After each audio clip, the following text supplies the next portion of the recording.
All right there, folks. Let's talk about McCarthyism and its effects on the domestic policies of the United States of America. So first and foremost, remember that the fear of communism is very, very prevalent in the United States. Now, the United States is going to use this fear of communism to allow them to do a number of different things. And one of these things they're going to be doing is spying on U.S. citizens. Now, the FBI is going to be spying on people all across the board. And this is just a list of some of the individuals that the FBI is going to be spying on.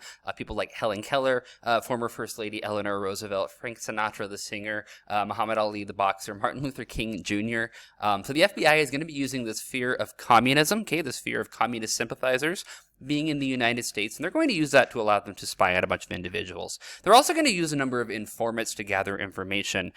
These are going to be people who are going to be working for the FBI secretly, but also taking the information they're learning from their day-to-day life and presenting that information to the FBI to inform anyone or the FBI of these possible communist sympathizers within the United States. One of these people who did this was actually Walt Disney, Mickey Mouse's creator, right here. And this is going to be important because it's going to cause people to not trust one another. There's a huge sense of distrust going on within the country for people, individuals. Can I really trust you? Are you a communist? Are you going to turn me in for being more liberal and possibly sympathizing with some of the communist ideologies? That's going to be real prevalent at this time period. Joseph McCarthy is also going to be very important, and he's kind of the one who's really getting this ball rolling. Many Americans are going to believe Joseph McCarthy for a number of reasons. Number one is he was a senator. He had the credibility argument going for him because he could simply walk up with the briefcase and say, I have this list of individuals who are communists. I can't tell you for matters of national security, but you need to trust me. They're communist. He's a senator. People are going to trust him. They don't really think that he would be lying about something like this. A senator would not be lying about this kind of thing. Number two, the Cold War is going strong right now. This fear of communism is really, really prevalent. There is a huge fear that the Soviet Union and the United States are going to go to war at any point, and that this could be a very, very trying time. So there is this huge fear of communism. So many Americans are going to believe McCarthy, believe his whole idea of communism. It's going to allow a lot of things to happen.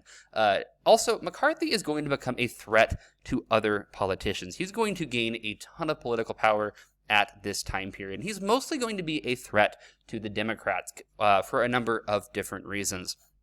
Number one, Joseph McCarthy is a Republican. He's most likely, you can understand, ideologically speaking, is not going to be going after members of his own party. Number two is ideologically, the Democratic Party is closer to communism than the Republican Party is. Just like the Republican Party ideologically is closer to fascism than the Democratic Party is. So if you look right here on the screen, you can see a breakdown of the political compass with different political parties listed right on there. Authoritarian on the top, libertarian on the bottom. Authoritarian, as we talked about in our authoritarian states unit, this is going to be having a lot of those ideas of doing what is best for the country, the state as a whole, versus the individual. Libertarian, more of you can do whatever you want, just don't interfere with my rights. Left, more liberal, is on the left side, and right as a conservative on the other side. Now, you can look right in here. Democrats tend to be more on the left quadrant of this little this graph right here. Republicans tend to be on the right. You can see Marxist-Leninism on the top left right up there. So ideologically, Democrats are going to be closer to communism right through here, which is going to cause a lot of people to begin to wonder, maybe these Democrats are actually communists. Maybe we can't really trust them. This is still a fairly effective political argument used by the Republican Party today within the United States. Now, this is going to be important because it's going to lead to Republicans gaining power. Republicans are going to pretty much just control the entire government in the early and mid-1950s, and a large portion of that is due to this going on right through here. Next, we're going to get the McCarthy Act, and the McCarthy Act is going to come about, and this is going to ban the Communist Party within the United States. It's going to pass the House of Representatives 354 to 20, which is a very, very large margin of victory right through there. And it's going to pass the Senate 70 to 7. Truman, who is the president at the time of the McCarthy Act, is going to veto this act. And when he vetoes this act or says that this is not going to become law, he's going to say that this is the greatest danger to freedom of speech, press, and assembly since the Alien and Sedation Laws of 1798. Alien and Sedation laws were made by President John Adams Adams, the second president of the United States, where he basically made it illegal to speak against the government of the United States and arrested individuals for that. That is definitely unconstitutional. However, it happened anyways. Truman is also going to state that this is a mockery of the Bill of Rights, the first 10 amendments of the United States Constitution, and this is a long step towards totalitarianism.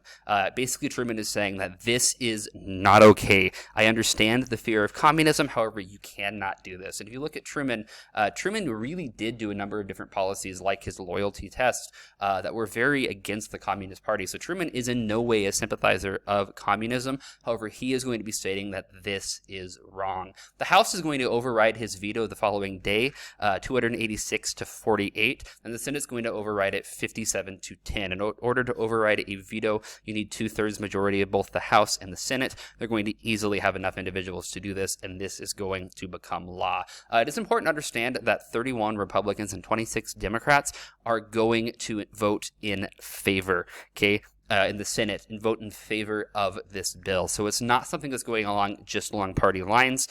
Democrats and Republicans are both supporting this legislation. Also, 5 Democrats and 5 Republicans are going to be opposed to this legislation, okay? So it is not a party line vote. There's going to be a lot of other factors that are influencing this decision. Then Truman is going to establish Executive Order 9835 in 1947. This is going to be happening a little bit before McCarthyism is going on, but this is going to be talking again about that whole fear of communism. This is going to establish the Federal Employee Loyalty Program. This is going to be heavily influenced by the popularity of Senator Joseph McCarthy. Senator McCarthy is becoming very popular at this time period, so Truman is going to establish this as well because the public really wants to see the government do something against communism. Also, it is important to understand that this is just a year before an election where Truman is going to be up. That must have been going on in the back of his mind as well. During this time, the FBI is going to conduct background checks on 2 million existing federal employees, plus all new applicants. This is done to make sure that they are not sympathetic to the communist ideology. Now, McCarthy is going to manipulate the minds of Americans to gain support. He's going to use types of propaganda. He's going to use very convincing speeches, and he's going to use a fear of communism to get individuals to believe that what he is saying, that there are communists infiltrating the American government and that they must be stopped. As I talked about before, the Army McCarthy hearings are going to be publicized. You're going to lead to his downfall. The nation's able to witness McCarthy with his lack of evidence. They see him not really being able to stand up on the spot. He's going to have no evidence. He's going to fall from grace and then die a number of years later. That is all for now. McCarthyism and its impact on domestic policies in the United States. If you have any questions, comments, put it below. Otherwise, see you later. Good luck.